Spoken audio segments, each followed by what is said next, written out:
Hello everyone, today we will discuss a poem, No Men Are Foreign. Let's discuss. No Men Are Foreign. Poemটোৰ নাম হৈছে কোনো মানুহ বিদেশী নহয়। এতিয়া আমি বক্সৰ ভিতৰত দিয়াখিনি পঢ়োঁ। Have you ever thought of some people as strange or other countries as foreign? We have many ways of thinking of other people as different from us, as them. They may belong to a different country or speak a different language. In this poem, however, the poet reminds us the many ways in which we are all the same, for we are all human. ইয়াক যদি আমি অসমীয়া অনুবাদ কৰিবলৈ যাওঁ, কবিৰ মতে কবিয়ে সুধিছে যে তোমালোকে কেতিয়াবা ভাবানে সেই অচিনাকি মানুহবিলাকৰ কথা বা এখন বেলেগ দেশৰ কথা, বিদেশৰ কথা, আৰু আমাৰ এনেকুৱা বিভিন্ন ধৰণেৰে আমি সেই মানুহবিলাক যে আমাতকৈ বেলেগ সেই কথাটো ভাবিব পাৰোঁ। কাৰণ তেওঁলোক বেলেগ দেশৰ পৰা বিলং কৰে, তেওঁলোক বেলেগ দেশৰ মানুহ বা তেওঁলোকে বেলেগ ভাষা কয়। কিন্তু এই কবিতাটোত কবিয়ে আমাক এইটো মনত পেলাই দিছে যে যদিও তেওঁলোক বেলেগ আমাতকৈ, তথাপিও কিন্তু তেওঁলোক আমাৰ নিচিনা, তেওঁলোক আৰু আমাৰ মাজত সদৃশ আছে। কাৰণ আমি সকলো হিউমেন, মানে আমি সকলো মানুহ। এতিয়া পয়েমটো চোৱা। Remember, no men are strange, no country is foreign. Beneath all uniforms, a single body breathes, like ours. The land our brothers walk upon is earth like this, in which we all shall lie. এইটো মনত ৰাখিবা যে কোনো মানুহ অচিনাকি নহয় বা কোনো দেশে বিদেশ নহয়।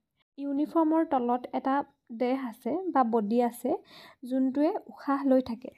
আৰু আমাৰ দৰে আমাৰ ব্ৰাদাৰ্ছ, ইয়াত ব্ৰাদাৰ্ছ মানে কৈছে ইনিমিবিলাকক বুজাইছে, শত্ৰুবিলাকক বুজাইছে।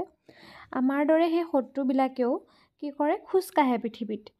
আৰু এদিনাখন কি হয়, আমি সকলোবিলাক এই পৃথিৱীতে নাইকিয়া হৈ যাওঁ, এই পৃথিৱীতে মানে আমি সমাধি লওঁ।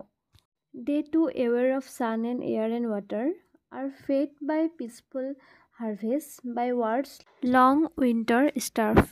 ইয়াৰ অসমীয়া অৰ্থ এইটো যে তেওঁলোকেও সূৰ্য, পানী, বায়ু এইবিলাকক লৈ সচেতন। তেওঁলোকেও আমাৰ দৰে খাদ্য খায় আৰু যুদ্ধই কোনো সমস্যা সমাধান কৰিব নোৱাৰে।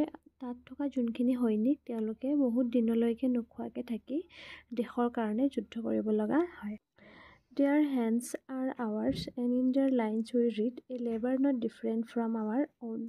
তেওঁলোকৰ হাততো আমাৰ নিচিনাই ৰেখা আছে যোনবিলাক আমি পঢ়োঁ। আৰু লাষ্ট লাইনত কৈছে যে a labor not different from our own. এজন সৈনিক বা এজন সেৱক আমাতকৈ বেলেগ নহয়। ইয়াৰ অৰ্থ এইটোৱে যে আমি সকলোৱে কাম কৰিব লাগে। এতিয়া থাৰ্ড ষ্টেঞ্জালে মন কৰা। Remember, they have eyes like ours that wake or sleep, and strength that can be owned by love. এইটো মনত ৰাখিবা যে তেওঁলোকৰো আমাৰ নিচিনা চকু আছে যাৰ দ্বাৰা তেওঁলোকে শুব পাৰে আৰু সাৰ পাই থাকিব পাৰে। আৰু and strength that can be owned by love. আৰু এনেকুৱা শক্তি আছে যাক ভালপোৱাৰে জিনিব পাৰে। In every land is common life that all can recognize and understand. ইয়াৰ অসমীয়া অৰ্থটো হৈছে সকলো মাটিতে বা সকলো দেশতে এটা সাধাৰণ জীৱন আছে যিটো কথা সকলোৱে জানিব বা বুজিব পাৰে। নেক্সট ষ্টেঞ্জাটো মন কৰা। Let us remember, whenever we are told to hate our brothers, it is ourselves that we shall dispose, betray and condemn. এইটো মনত ৰাখোঁ আহা যে যেতিয়া আমি আমাৰ মানুহখিনিক বা ভাইসকলক ঘৃণা কৰিব কওঁ, তেতিয়া আমি নিজে নিজক নিন্দা কৰা, বঞ্চিত কৰা আৰু জগৰীয়া কৰা হয়। Remember, we who take arms against each other. মনত ৰাখিবা আমি ইজনে সিজনৰ প্ৰতি অস্ত্ৰ তুলি লোৱা হ'ব। অৰ্থাৎ আমি যদি বেলেগ মানুহৰ কথা শুনি আমি বেলেগ দেশৰ মানুহক বা নিজৰ দেশৰ মানুহক হ'লেও শত্ৰু জ্ঞান কৰোঁ, তেতিয়া আমি নিজে বঞ্চিত হ'ব লগা হ'ব অথবা নিন্দাৰ পাত্ৰ হ'বলগীয়া হ'ব।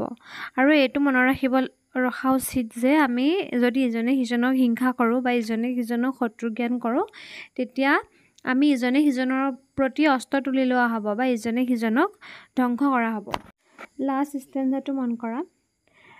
It is the human earth that we defile. অৰ্থাৎ এইখন হৈছে মানুহৰ পৃথিৱী যাক আমি প্ৰদূষিত কৰোঁ। Our hells of fire and dust outrage the innocence of air that is everywhere our own. ইয়াৰ অৰ্থ হৈছে যে আমাৰ নাৰকীয় জুই আৰু ধূলিয়ে বা আমি সৃষ্টি কৰা নাৰকীয় জুই আৰু ধূলিয়ে নিৰ্মল বতাহক প্ৰদূষিত কৰে, যিবোৰ আমাৰ নিজৰ। Remember, no man are foreign and no countries strange. মনত ৰাখিবা যে কোনো মানুহে বিদেশী নহয় আৰু কোনো দেশে অচিনাকি নহয়।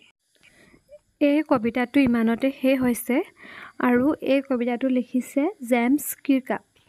কবিতাটোৰ যোগেদি কবিয়ে নিজৰ দেশৰ মানুহৰ লগতে আন দেশৰ মানুহকো যে ভাতৃজ্ঞান কৰিব লাগে তাকে বুজাইছে। আমি সকলোৱে একেখন দেশতে আছোঁ বুলি ভাবি আমাৰ পৃথিৱীখনক ধুনীয়াকৈ ৰাখিব লাগে। Thanks for watching and please like, comment and subscribe.